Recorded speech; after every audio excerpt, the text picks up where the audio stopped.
people share. Again, I don't like to record if we're going to share anything personal. Makes it easier to share this email or this video, I should say.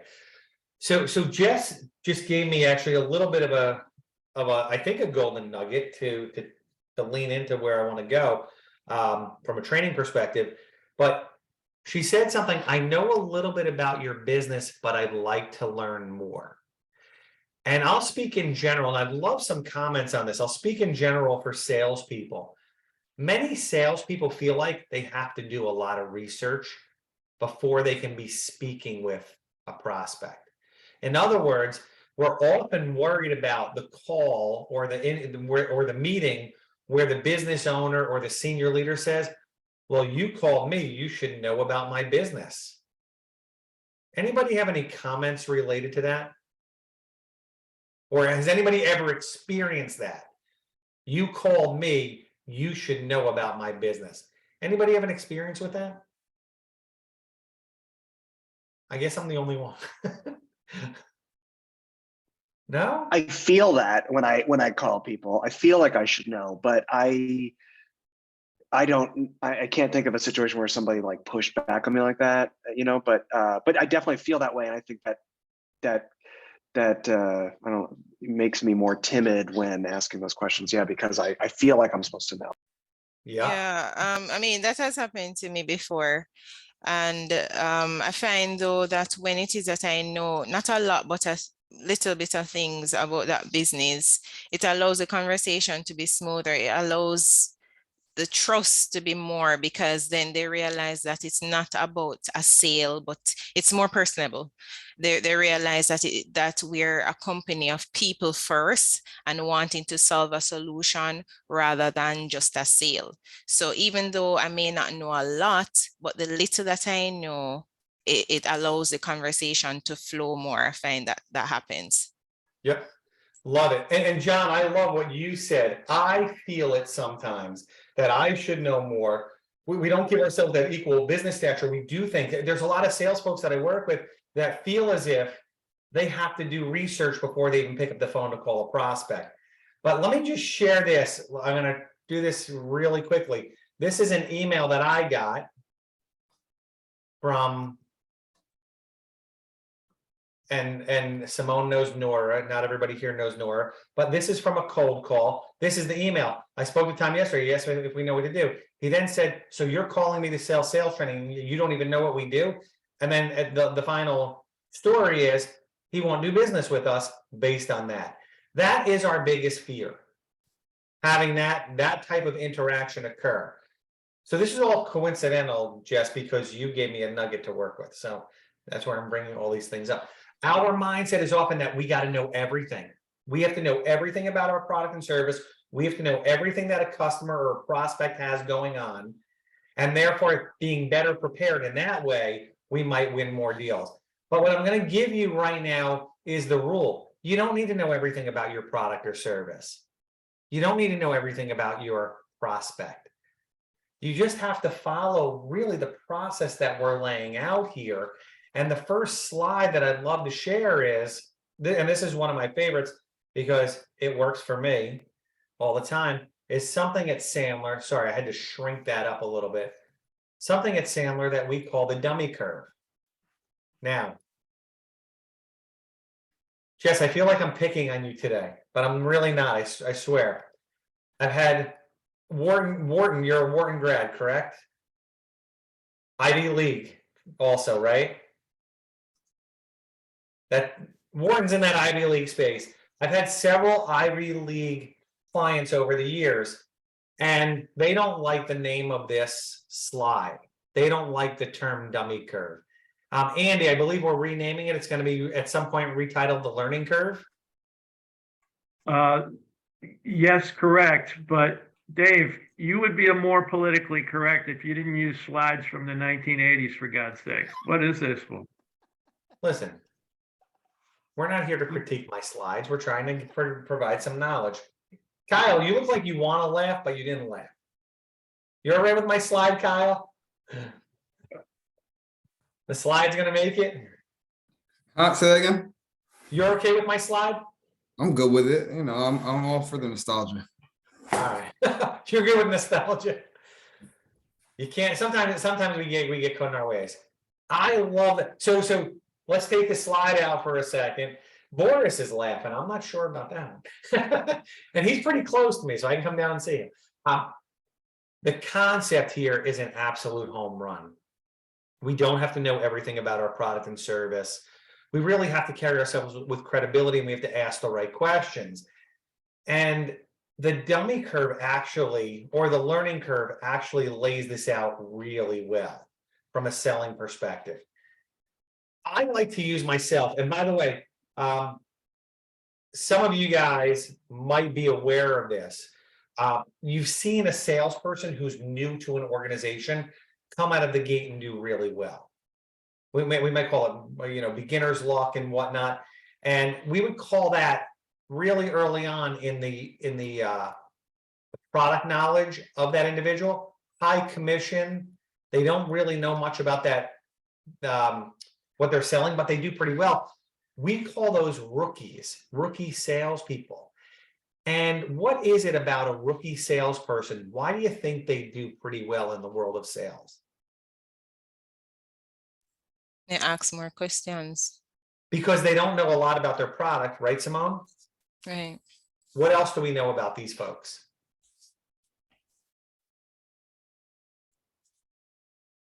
They're curious, they're open, they're hungry. Curious, open, hungry. Chris, were you going to chime in and say something? No, same. I was gonna say they're curious, Okay. eager to learn. So yeah. Eager to learn and learn about the prospect. So when a prospect asks them questions about, does your product do this? They don't know the answer all the time. And they often might say, hey, if that's something that's important to you, I can go back and find out. Is that something that's important?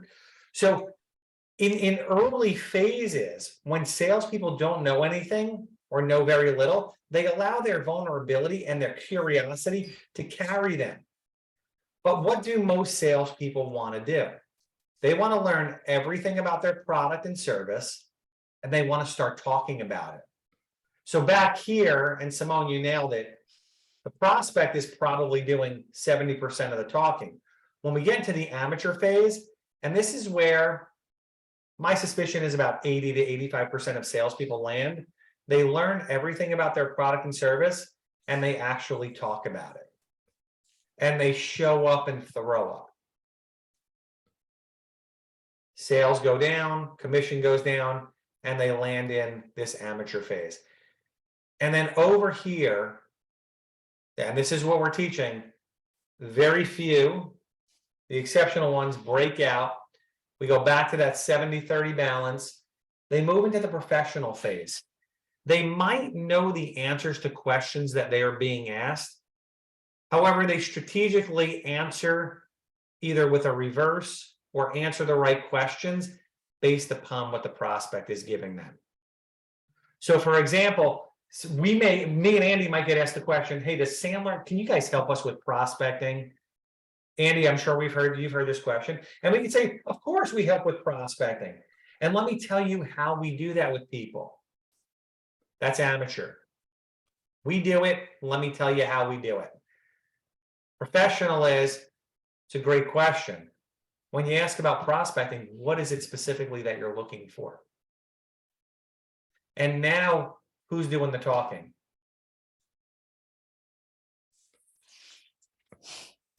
Anybody? The prospect. The prospect. And who's defining what they are looking for? Jim, who's defining the solution? At that point, the prospect is. And who are we here to take care of? We're here to make sure the prospect feels like they're in control. So this whole process here, not well named, being renamed, and apparently the slide will be updated at some point. And we'll hopefully get some new slides. But we have to be comfortable with not knowing the answers is sometimes okay. We can be comfortable with that. Thoughts about that? Anybody have a question, comment, thought related to that?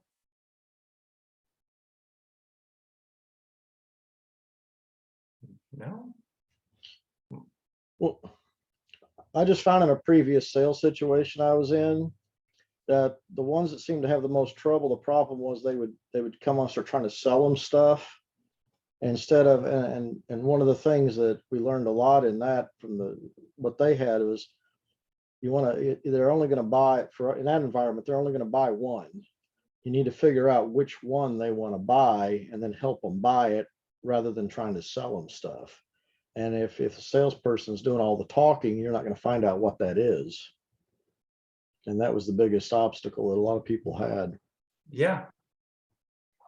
And go back to that mindset of fear of not knowing. Do I know enough about my prospect? Do I know enough about my product?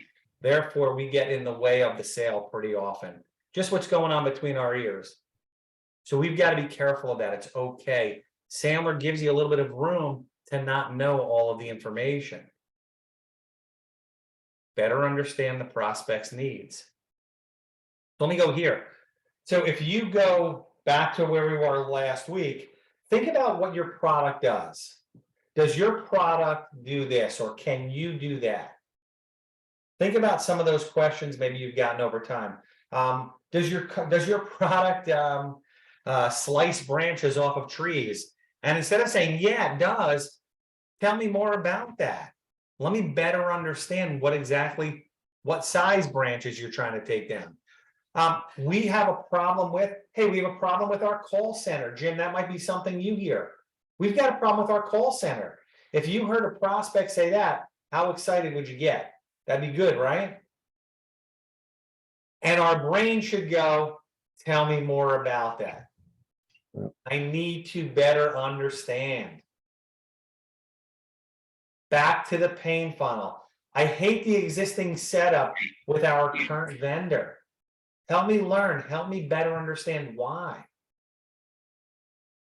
And then now we're downstream in the world of sales. Think about this last question. Simon, when can we start working on, our sprint? I want to get started right away. When can we start? How would you handle that? You have to unmute.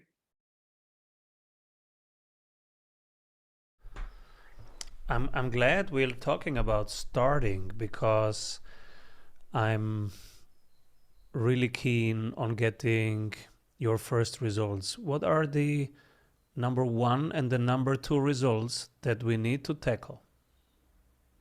And there you go. Answer then reverse. So we've got that. We're beating a little bit more, reinforcing a bit more of the questioning strategies that we are putting together. We are letting the prospect develop the solution. So here's what I'd love everybody to do. I am going to stop my share here for a second. Does anybody have any questions or thoughts at this point? Am I boring you guys to death? Everybody's still awake, right? I can see everybody. Everybody's upright. Amanda, you're okay? I can teach everybody how to turn your Zoom background into a picture of you, acting as if you're not asleep, and then you can take a break anytime we have a session. There are little gadgets you can do. Here's what I'm gonna do. I'm gonna break you out into a lot of breakout rooms, probably 2 people per room. And what I'd like to do is I give you about 5 to 7, I think about 7 minutes would be good. What I'd like you to do is write down 2 to 3 questions that you get in the field that maybe throw you a little bit of a curveball. Maybe they don't, but 2 to 3 questions that you get routinely, write them down. And then in your group, talk about reversing. How would you handle those differently now after last week and this week going forward? So 2 to 3 questions that you get when you're in the field that may or may not throw you a curveball, but I want you to have a little bit of practice, how you would reverse them. And then we'll come back and we'll debrief that. I'll cut it in the middle. I'll give you 6 minutes to do that. What can I clarify? Anything? All right, and I'm going to put 2 people in each room if I do this right. One room, I think we'll have 3. Actually, I can be a little bit annoying for 1 second. Let me recreate this. Somebody's going to get stuck with me. Sorry. Who's getting stuck with me? Boris, you're getting stuck with me. Sorry. Do you want to run yet or no? You good? All right, 6 minutes. Anything I can clarify before I send you out? We'll debrief when we come back. All right, I'm sending you out the breakout rooms. I'll start the timer right now.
Sorry about that.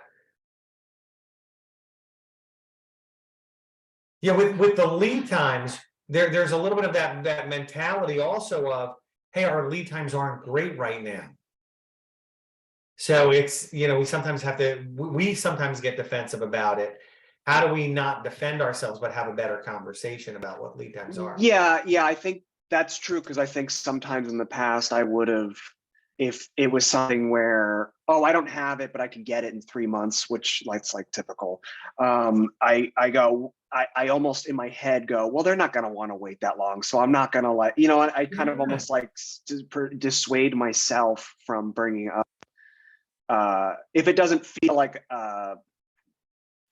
instead of me asking them questions and really digging into like, is that a viable thing? I almost kind of like make that assumption on my which I think is a habit I have to break, that I think I know what they'll, I just make assumptions about that kind of stuff. So Yeah, and by the way, that is not you alone. That is everybody.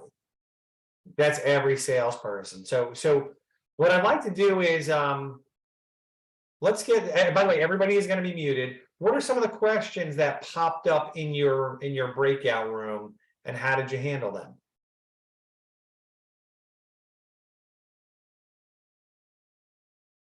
Amanda, how about you? What'd you come up with? Well, so I didn't really know what questions I get asked, but one that I do get asked a lot is like, what kind of opportunities do you have?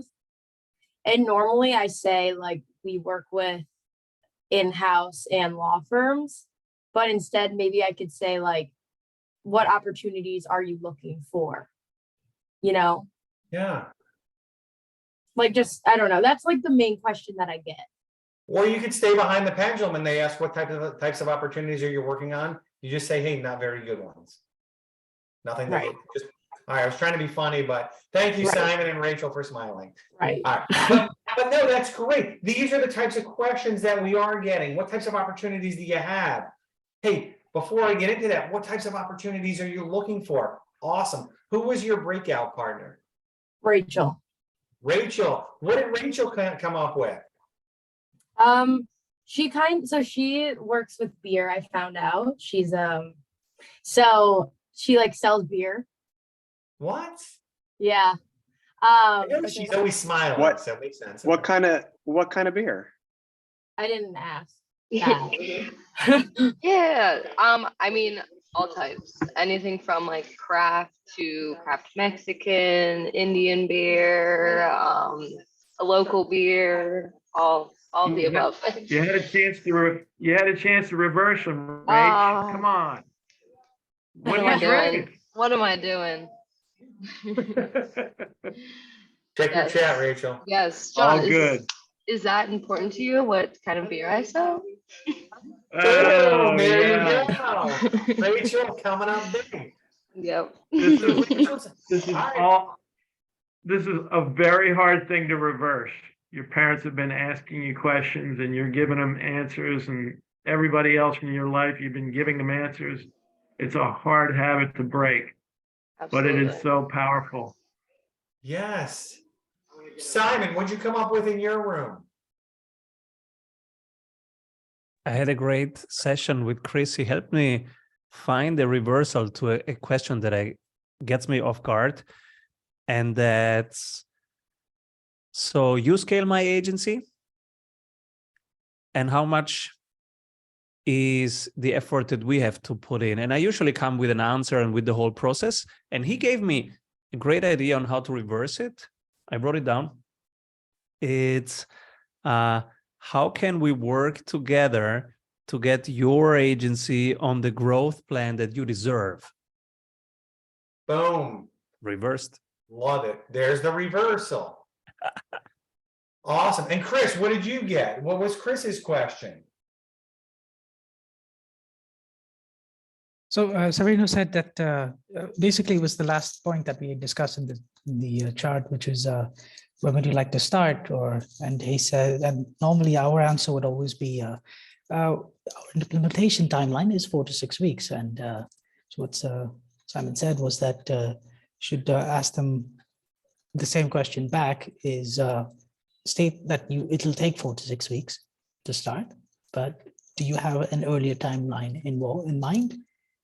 And I never thought to ask that, and it's good. 100%. Yeah. Do you have an earlier timeline? I typically don't hear that, but that's a fair reversal there. Do you have an earlier timeline, or when would you like to start? Great Yeah. question. Awesome. Anybody else have one from their group that they came up with in their breakout that they think is valuable to share with others?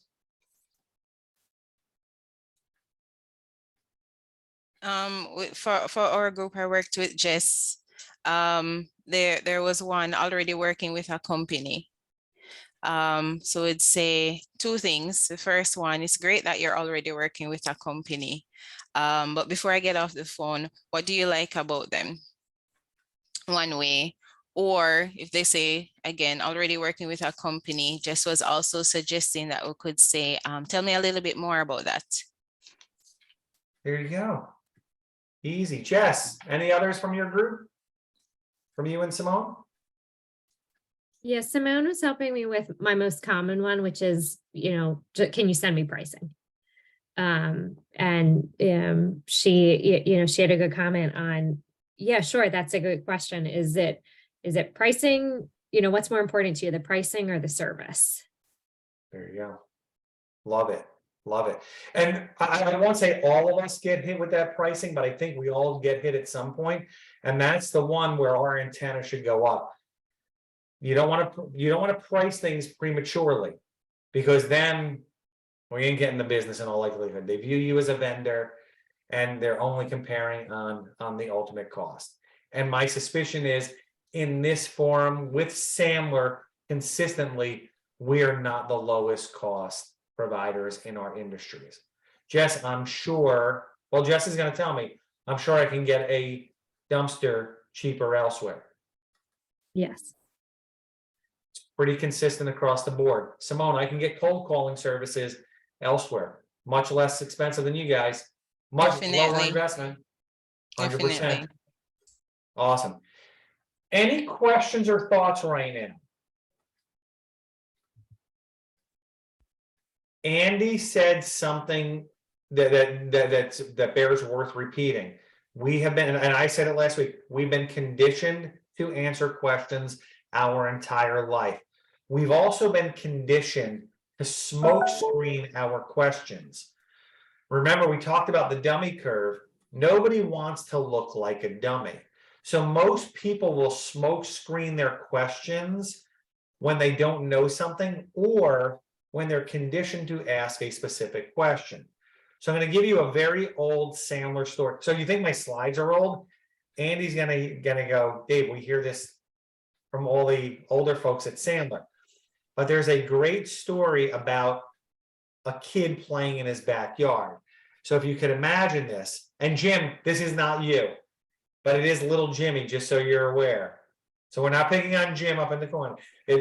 So Jimmy's playing in his backyard. He's 5 years old, where he's running around. It's 5 p.m. His mom calls him in and says, hey, Jimmy, it's time for dinner. Come in and get washed up. He walks into the house and he says to his mom, hey, Mom, can I have a cookie before I get washed up? And his mom says, hey, Jimmy, we're about to eat dinner. Now is not the time for a cookie. Go get yourself washed up, and we'll have dinner. The next day, Jimmy goes outside, running around his backyard again. 5 o'clock, Mom comes to the door. Hey, Jimmy, time to come in. It's dinner time. Let's get washed up. Day 2, Jimmy says, hey, Mom, can I have a cookie? And his mom, a little bit more angry, says, hey, Jimmy, I told you yesterday, no cookies before dinner. You got to get yourself washed up. Let's get dinner going. And then maybe later on, you could have a cookie. Day 3 comes. Jimmy's mom comes in, or Jimmy's mom goes to the back door. Jimmy, come in for dinner. It's time to get washed up. And instead of saying, Mom, can I have a cookie? Jimmy's conditioning is, hey, Mom, what time are we having dinner? He's now reframed his question based on the stimulus he got the prior 2 days. He is now smoke screening his questions. And we all I shouldn't say we all do this, but we probably know somebody in our lives that smoke screens their questions all the time.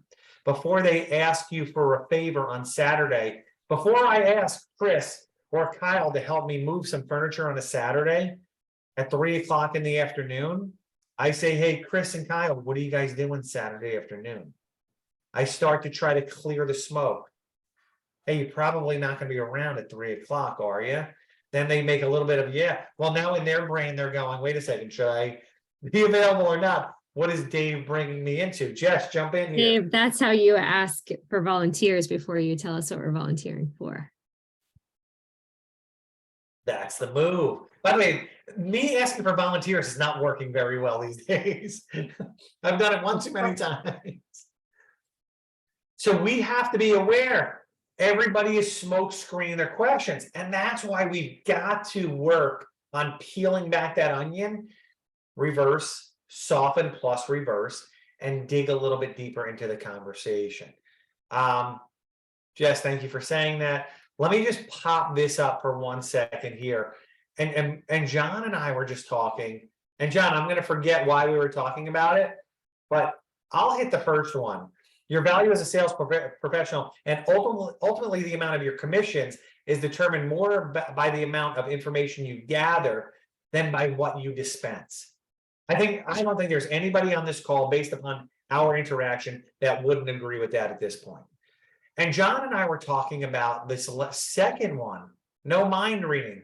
John, what was the context of our no mind reading? I sometimes have to, I guess, make it a decision on like, is this something where I put a lot of time and effort into? And I think sometimes I talk myself out of a project that could take a long time because I assume that they're not going to want to do it because it takes a long time or something like that. Yeah. Instead of really digging in with questions. Yeah, and the example that you gave was, hey, this project may take me 3 to 4 months to deliver a solution. Therefore, I think, John, what you were sharing was, in my mind, they may not want that. So it may sound like this. Prospect says, hey, when can you deliver the XYZ product? And we go, shit, it's 3 to 4 months. That's 3 to 4 months. And we think we're not going to get anything. But what reversing allows us to is ask the question, hey, John, I've got to ask you a question. When were you hoping that we could deliver something? Well, I was hoping that you could deliver something in 6 months. I understand there's supply chain issues. 6 months would be awesome. Now we're working with facts, no mind reading. That's what questioning allows us to do, is no mind reading. And I think we talked about this last week, the rule of 3+. It takes 3 reverses to typically get to the truth of something.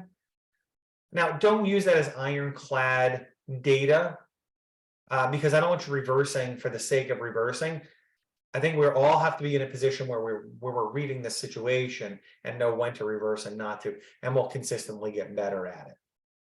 One last thing, I'm going to hustle a little bit here because I want to get to any questions or comments. We've talked a lot about reversing. There's this other element, and I think I just scraped it a little bit last week, which is softening statements. You know, the concept of reversing, we're all getting that. We're getting that under our belt. We had stories to open up today that we're doing this. This other element, when you reverse, if you add a softening statement, really does tone down and typically draws people in a little bit more to have a better conversation. So things like good question and adding the reverse. That's an interesting question. Boy, hey, Jim, a lot of people ask that. Kyle, this isn't up here. Boy, I rarely get asked that question. It's a great question. That sounds important to you. Those are examples of softening statements, and that's what we're doing. Soften, then reverse.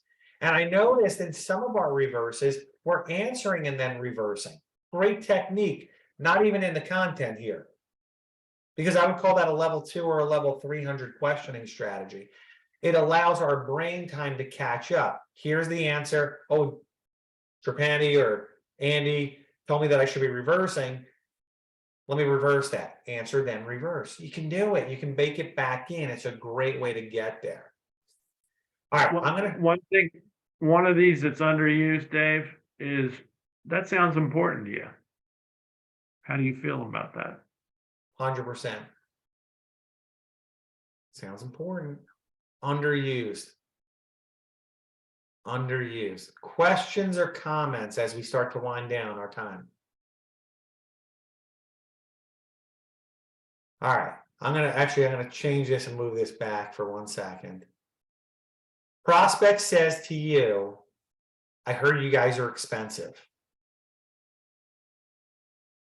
Where does your head go with that question? Simon's like, oh shit, I get that one. I I heard hear you it a guys are lot. expensive. Yes, we are. And what is it that you are looking to invest into? Boom. Never answer an unasked question. If I say, I've heard you guys are expensive, is that a question or is that a statement? It's a statement. I heard it as a question. Are you expensive? But it's a Yes, statement. and right? our brain says, oh man, we got to defend our position. Let me go through this. I can provide a 25% discount. It's an unasked question. And what we have to do is clarify the information. I heard you guys can't get us deliveries for 3 to 4 months. You know what? You're right. Let me tell you all about that. No, where'd you hear that from? Tell me more about it. That's a great point. Lots of organizations are struggling with supply chain. When were you hoping we could deliver something? Let them clarify versus us defend the position. Never answer an unasked question. Our brain has been designed to take those questions, or to take those statements and turn them into a question. And then we end up defending our position. Keep an eye out for this. I would say that this is pretty high level. Keep an eye out. We make assumptions. John, I think that your lines earlier play in really well here. A little bit of getting out of our comfort zone. We're beating this to a little bit of a dead horse. I'm going to stop my share. I'm going to shut down the recording. And in our last